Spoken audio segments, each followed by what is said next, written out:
రంగారెడ్డి జిల్లా ఇబ్రహీంపట్నం మండలం రాయపోల్లో ఉదయం నడి రోడ్డుపై జరిగిన మహిళా కానిస్టేబుల్ హత్యోదంతంపై పోలీసులు ముమ్మర దర్యాప్తు చేస్తున్నారు.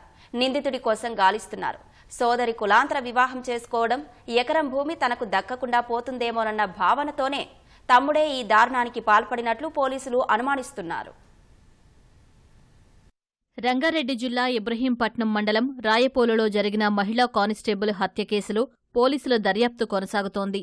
హయత్నగర్ పోలీస్ స్టేషన్లో కానిస్టేబుల్గా విధులు నిర్వహిస్తున్న నాగమణి రాయపోలు నుంచి ఉదయం బయలుదేరి స్టేషన్కు వెళుతూ ఉండగా దారుణ హత్యకు గురైంది.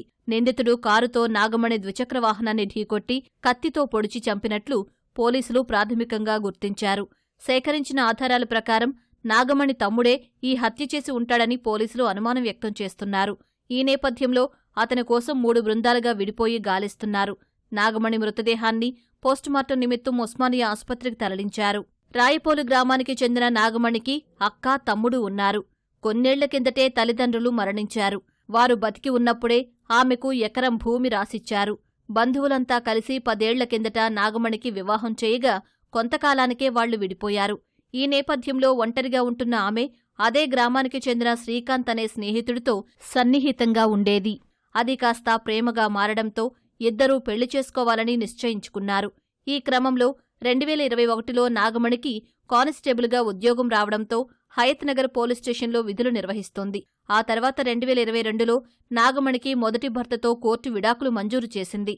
దీంతో గత నెల 10వ తేదీన శ్రీకాంత్, నాగమణి యాదగిరిగుట్టలో ప్రేమ వివాహం చేసుకున్నారు. తనది వేరే కులం కావడంతో ఈ పెళ్లిని నాగమణి తమ్ముడు జీర్ణించుకోలేకపోయాడని మృతురాలి భర్త శ్రీకాంత్ చెప్పారు.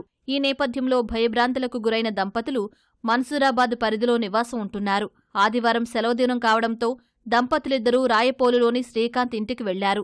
తిరిగి ఉదయం విధులకు బయలుదేరేందుకు వస్తూ ఉండగా నాగమణి హత్యకు గురైంది. ఆమె సోదరుడు ఈ హత్య చేశాడని నాగమణి భర్త శ్రీకాంత్ ఆరోపించారు. లాస్ట్ మంత్ నవంబర్లో 10th మా మ్యారేజ్ అయ్యింది. ఇంకా ఆ రోజు డైరెక్ట్ వాళ్ళకి తెలిసిపోయింది మా మ్యారేజ్ అయ్యింది అన్నట్టు. తెలిసిపోతే మేము ఆ రోజు నైట్ 8:30కి అట్లా ఇక్కడికి వచ్చి కంప్లైంట్ ఇచ్చినాం. కంప్లైంట్ ఇస్తే మేము కంప్లైంట్ ఇస్తుంటేనే వాడు 20 మందిని తీసుకొని వచ్చిండు. 20 మందిలో మా మాజీ సర్పంచ్ ఉండే వాడిగిన తీసుకొని వచ్చిండు.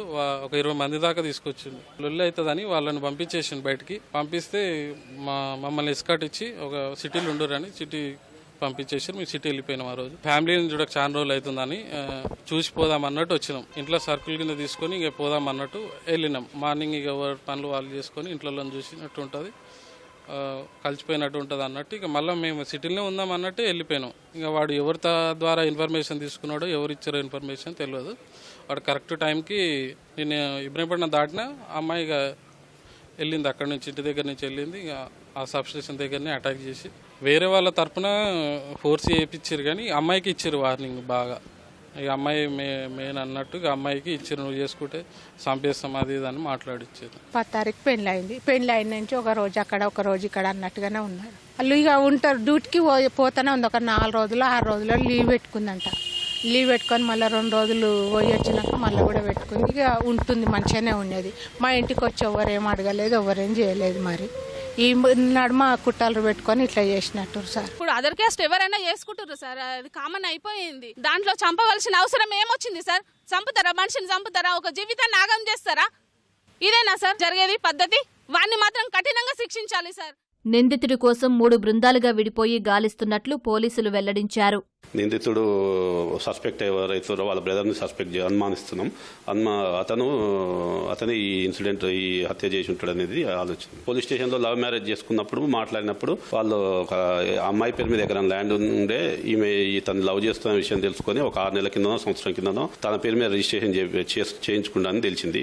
ల్యాండ్, ఎకరం ల్యాండ్. మళ్ళీ ఫర్దర్ గా కూడా నువ్వు నా ల్యాండ్ కు జోలికి రావద్దు, దాని మీద ఒక బాండ్ పేపర్ రాసేయమనే విధంగా అడిగినట్లు తెలిసింది. దాని యాంగిల్లో కానీ మరి ఇంకేదైనా యాంగిల్లో కానీ జరిగి ఉండొచ్చు అనేది చూస్తాం. కౌన్సిలింగ్ ఇచ్చినప్పుడు ఎవరు వాళ్ళు కాంప్రమైజ్ అయ్యి వెళ్ళిపోయారు. ఇట్లా ఆయన చేష్టలు ఈ విధంగా అనుమానాస్పదంగా ఉన్నాయని కానీ మాకు ఎటువంటిదైతే ఏం రాలేదు, పిఎస్ కూడా రాలేదు. తమకు న్యాయం చేయాలంటూ బంధువులతో పాటు శ్రీకాంత్ ఇబ్రహీంపట్నం పోలీస్ స్టేషన్ ముందు ఆందోళనకు దిగారు. రోడ్డుపై బైఠాయించి నిరసన వ్యక్తం చేశారు.